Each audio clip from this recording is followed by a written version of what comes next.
And you were mentioning, that kind of came out of your talking of productivity and being productive for the sake of being productive, which I think a lot of people early in their careers, the only why that they can attach to their productivity is probably money, financial gain. Mm-hmm. But you've written about how there's a diminishing return in your happiness from money. Can you explain sort of the concept of that marginal utility and how it applies to personal finance in your mind? Yeah, absolutely. So we should start with the fact that, do we agree that some people say money has diminishing return, like it has negative, it like slopes downward. But let's just use a very simple example. Elon Musk, richest man in the world, what's he worth? Probably $500 billion, I don't know, hundreds of billions of dollars. Okay? If you took the 10 smallest companies in the S&P 500 and just put them in Elon Musk's bank account, he wouldn't even notice. So let's say that those 5 smallest companies are collectively worth, $500 million. You could give Elon Musk $500 million and he probably wouldn't notice, right? So that just goes to show that at some extreme number, having more money is actually it might actually be annoying to him because another tax form to fill out, right? So at some point, the value of the next dollar is zero. Now, you, me, our listeners, and so on might be saying well, yeah, that's Elon Musk. What does that have to do with me? So let me ask you a question, listener. Let's say that someone would say, I'll give you $10,000 a week, but you have to do 5 hours of data entry on a Saturday. $10,000, that's $120,000 a year. 5 hours objectively is not that many hours. 5 hours on a Saturday, that's, close to 50% of your waking hours on the weekend. So everyone's going to have a different, I would say no to that. Would you say yes or no to that?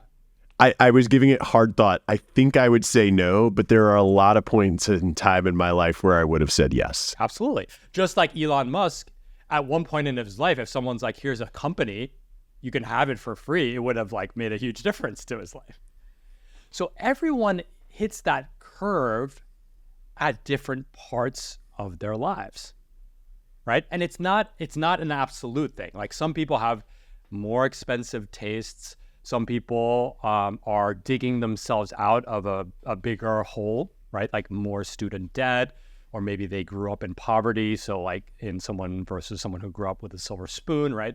So that curve is going to be different, but the curve flatlines, and it doesn't go from oh, I don't want that dollar to I want none of it. It starts to taper off, right?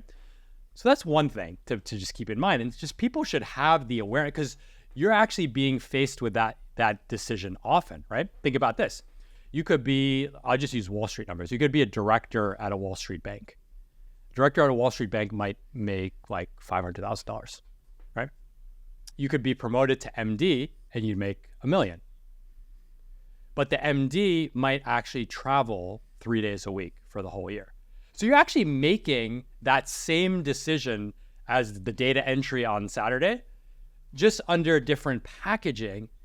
And guess what? Most people are not stopping to think about that. They're just full bore ahead. So they've missed. It doesn't mean that they should not take the promotion or take it. That's not the question. The question is, are you aware of the value of your next dollar, right? It gets even more complicated is that people tend to, so here's what typically happens. The person would say, let's go back to the data entry one because it's very simple. They're like, okay, well, I'll take that 10 grand because I could use it now and I can free up more than 5 hours in 10 years, right? I can invest it, I can build a house, whatever. Totally fair argument. However, a lot can change in 10 years. You could die. Well, and your identity changes over time. You might want totally different things in 10 years than you want today. Your kids will be in college. Like you might like the 5 hours that I think about this often, this concept of the magic window. It's like my kids want to spend every moment they have with me. That is going to change. So my relationship with time will change because when my daughter's 15, she's not going to be like, I want to spend 12 hours with you, Dad. So I'm going to get maybe not 12 hours back, but I might get 9 hours back on a Saturday in 5 years. And that will be sad because my daughter won't want to spend 12 hours with me. And that would be awesome because now I can go fucking surf in the middle of the day. And now I feel guilty surfing on the weekends because I want to be with my kids. So a lot of people are like, well, I'm going to take the money now and I'll buy back the time later, right? And again, that's not a bad idea, but remember, retirement is the classic example of this, right? I'm going to work really hard now and I'll buy back the time at 59 and a half. Well, guess what? Surfing as a 59-year-old sucks compared to surfing as a 30-year-old. So that time's not the same time. You're not buying back the same time, right? You might have hip surgery by the time you're 59 and a half. Can't even turn on a surfboard.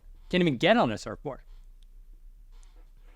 You'll be forced to just play golf with me. I'll have to, but even then golf gets hard on the body. Yeah. You still do, yeah.